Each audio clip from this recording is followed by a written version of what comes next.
Super hit बावे है तोर समान ये रानी हमके करे दोने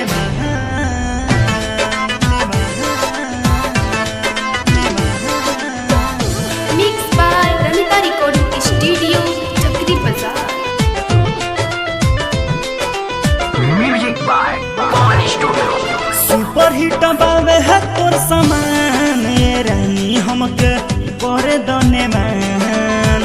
सुपर हिट बावे है तोर समान ये रानी हमके करे दोने मान। करे दोने मान हमके करे दोने मान हो करे दोने मान हमके करे दोने मान हो। 16 के उम्र बाटे जान ये रानी हमके करे दोने मान। सुपर हिट बावे है तोर समान ये रानी हमके करे दोने मान।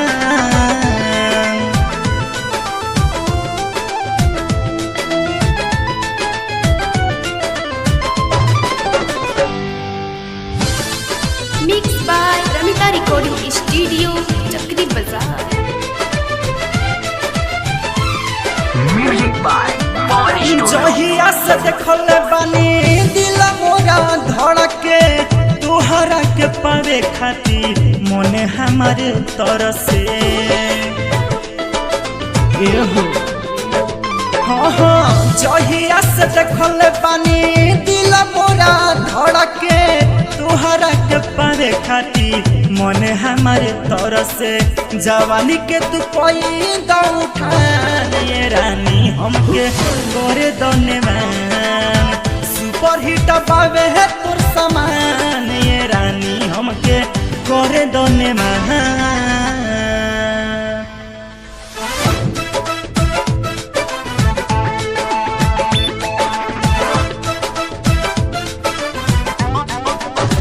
सुपर हिट बावे है तोर समान ये रानी हमके करे दोने मान।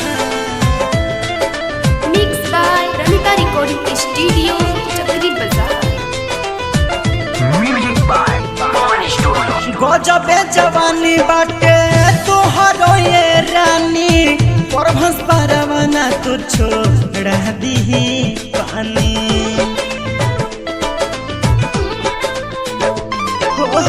गजबे जवानी बाटे तोहरो ये रानी परभस परवाना तू छोड़ दी पानी।